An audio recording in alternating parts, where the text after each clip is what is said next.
நீங்க வந்து இந்த உப்பு காகிதம் போடுறது, இந்த கண் இது பண்றது, அதை எல்லாத்தையும் தாண்டி வந்து இந்த வேலைகள்ல வந்து உங்களோட கஷ்டங்கள் வந்து எப்படி இருக்கு?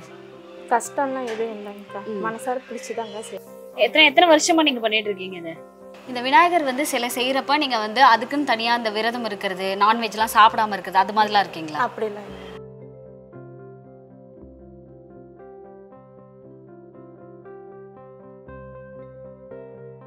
பேப்பர் கட் மீடியா நேயர்களுக்கு வணக்கம். இன்னைக்கு நம்ம எங்க வந்திருக்கோம் அப்படின்னு சொல்லிட்டு பாத்தீங்கன்னா, சேலம்ல விநாயகர் சிலை உற்பத்தி செய்யற இடத்துக்கு தான் வந்திருக்கோம். விநாயகர் சதுர்த்தி நெருங்கி வந்துட்டு இருக்கு. இப்போ இந்த விநாயகர் சிலை வந்து எப்படி வந்து செய்யறாங்க, இவங்க விநாயகர் சிலை செய்யறப்போ அவங்க என்னென்ன கஷ்டங்களை வந்து எதிர்கொள்றாங்க அப்படிங்கிறது தான் இன்னைக்கு நம்ம வீடியோல பார்க்க போறோம். வாங்க பார்க்கலாம்.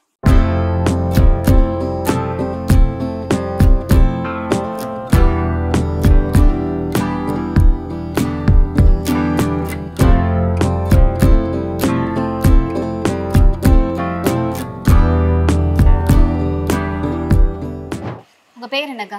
சரிமிலாங்கக்கா. என்ன வயசு ஆகுது உங்களுக்கு? 27ங்கக்கா. எத்தனை வருஷமா வந்து இந்த விநாயகர் சிலை வந்து நீங்க செஞ்சுட்டு இருக்கீங்க? நான் வந்து 3 வருஷமா செஞ்சுட்டு இருக்கிறேங்கக்கா. இது வந்து விநாயகர் சிலை அப்படிங்கிறது வந்து விநாயகர் சதுர்த்திக்காக நம்ம வந்து இது பண்றோம். அது தண்ணியில கரைக்கிறதுக்காக இதெல்லாம் பண்ணிட்டு இருக்கோம். இப்போ வந்து இந்த விநாயகர் சிலை அப்படிங்கிறது ஆர்டர் அப்படிங்கிறது வந்து உங்களுக்கு எத்தனை மாசங்களுக்கு முன்னாடி வந்து வரும்? குறைஞ்சபட்சம் 8 மாசத்துக்கு முன்னாடி வந்துடும். இப்போ இன்னும் விநாயகர் சதுர்த்திக்கு ஒரு 10 நாள் தான் இருக்கு அப்படிங்கிறப்போ இப்போ நீங்க அதாவது இறுதிக்கட்ட வேலைகள் எல்லாமே வந்து பண்ணிட்டு இருக்கீங்க. சரி, நீங்க வந்து இந்த விநாயகர் சிலை செய்யறதுல என்ன பங்கு வந்து வகிக்கிறீங்க, என்ன பண்ணிட்டு இருக்கீங்க நீங்க? நாங்களாங்கக்கா அக்கா ஃபர்ஸ்ட் மாவு போட்டு பிணைஞ்சி அச்சு உருவாக்குவோம்க்கா. இந்த மாதிரி கை மூஞ்சி மெயினா கண்ணக்கா பார்த்துட்டு ரெண்டாவது இந்த சைனிங்கா இருக்கிறதுக்கு உப்பு காகிதம் போடுவோம்க்கா. அந்த வீர்சல் தெரியாம இருக்கிறதுக்கு, டேமேஜ் எதுவும் தெரியாம இருக்கிறதுக்கு உப்பு காகிதம் போடுவோம்க்கா. இந்த மாவு கரைக்கிறது இதெல்லாமே வந்து வேற ஒருத்தவங்க பண்ணுவாங்க, நீங்க வந்து இந்த விஷயங்கள் எல்லாமே வந்து பண்ணுவீங்க. ஓகே, நீங்க வந்து இந்த கண்ணு இதெல்லாம் வந்து கரெக்டா வைக்கல அப்படின்னா வந்து அந்த உருவமே மாறிடும் அப்படின்னு சொல்றாங்க. அதெல்லாம் வந்து நீங்க எவ்வளவு நுணுக்கமா வந்து செய்றீங்க? ரொம்ப எப்படின்னா அது மாவு அச்சு போடும் போதே நம்ம செக் பண்ணிடணும்க்கா. ரெண்டாவது உப்பு காகிதம் போடும் போது அது கரெக்டா சரி பண்ணிக்கணும்க்கா. நீங்க வந்து ஒரு சிலையை வந்து இது பண்றீங்க, அதாவது ஒரு பெயிண்ட் அடிக்கிறீங்க அப்படின்னா அது வந்து எவ்வளவு நேரம் வந்து உங்களுக்கு பிடிக்குது? குறைஞ்சபட்சம் 1 hour பிடிக்குங்க. 1 hour. ஆமா. இப்போ முழு சிலைக்குமே நம்ம வந்து பெயிண்ட் அடிக்கிறோம் அப்படின்னா முழு சிலைக்கே பெயிண்ட் அந்த ரெண்டுமே இதுதாங்க.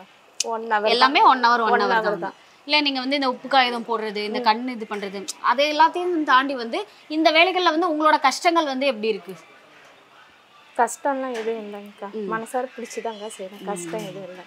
இல்ல நீங்க வந்து ஒரு தெய்வ சிலையை வந்து செய்றீங்க, அப்ப வந்து ரொம்ப மனநிறைவா தான் செய்றீங்க. ஆமாங்கக்கா. எத்தனை வருஷமா நீங்க வந்து பண்ணிட்டு இருக்கீங்க? 3 வருஷமா பண்ணிட்டு 3 வருஷமா பண்ணிட்டு இருக்கீங்க. ஓகே, நீங்க எத்தனை சிலைகள் வந்து இதுவரையும் 3 வருஷத்துல வந்து எத்தனை சிலைகள் வந்து பண்ணிருப்பீங்க? கணக்கு இல்லைங்கக்கா. தெரியல. ஆமாங்கக்கா. இந்த விநாயகர் வந்து சிலை செய்யறப்ப நீங்க வந்து அதுக்குன்னு தனியா இந்த விரதம் இருக்கிறது, நான்வெஜ்லாம் சாப்பிடாம இருக்குது, அது மாதிரிலாம் இருக்கீங்களா? அப்படிலாம் இல்லை. அப்படிலாம் இல்லை. ஓகே, அப்போ வந்து நீங்க இந்த ஜிகினா வந்து நம்ம பூசுறப்போ இல்லை வந்து அது வந்து கரெக்டாக ரொம்ப நுணுக்கமாக வந்து நம்ம பண்றோம் இல்லையா, அப்போ வந்து இந்த கண்ணில் விழுறது அது மாதிரி ஏதாவது நடந்திருக்கா? நடந்திருக்கா, நடக்காம இருக்காது. இல்லை அப்படி ஆயிடுச்சு அப்படிங்கிற பட்சத்தில் வந்து அது உடனே வந்து சரியாகிடுமா ஜிகினா இந்த இது பண்றது?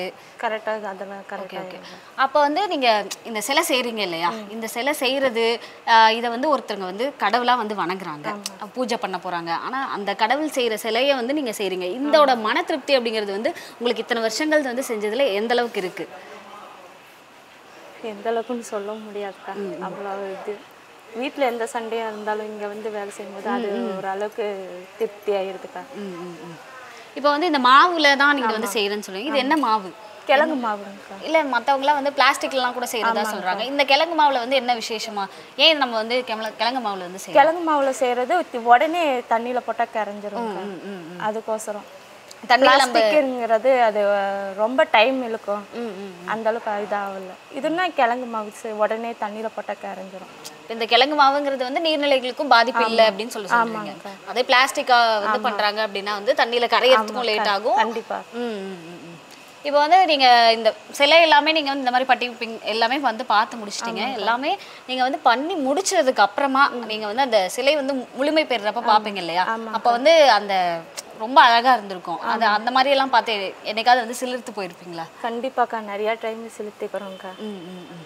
ஏன் இது நாங்களா உப்பு காகிதம் போட்டோம், நாங்களா பெயிண்டிங் பண்ணோன்ட்டு அது அந்த அளவுக்குலாம் கூட ஆச்சரியப்பட்டிருக்கோம். இப்ப விநாயகர் சிலை வந்து நீங்க வந்து சின்னதுல இருந்து பெருசு வரையும் பண்ணிருப்பீங்க. அப்படி எத்தனை அடியில இருந்து எத்தனை அடி வரையும் வந்து நீங்க பண்றீங்க?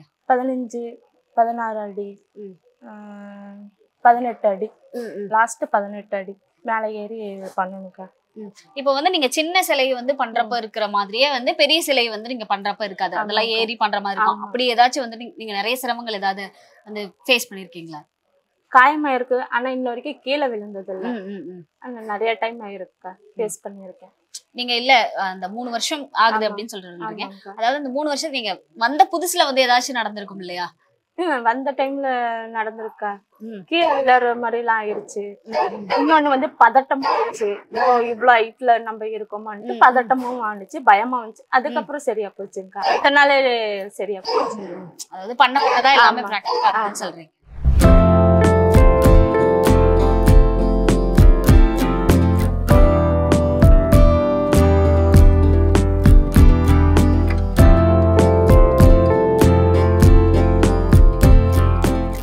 அண்ணா, ஒரு சிலையில வந்து நீங்க எப்போ வந்து ஜிகினா இதெல்லாம் போட வந்து ஸ்டார்ட் பண்ணுவீங்க? எல்லாம் பெயிண்ட் அடிச்சதுக்கு அப்புறம்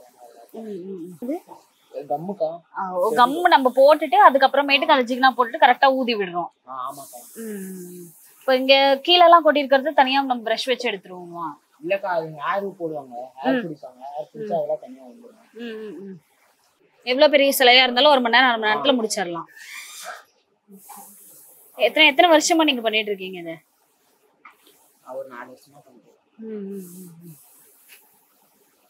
ஜிகினா எல்லாம் போட்டு முடிச்சாதான் வந்து சிலையே வந்து கரெக்டா பினிஷ் ஆன மாதிரி இருக்கும்ல.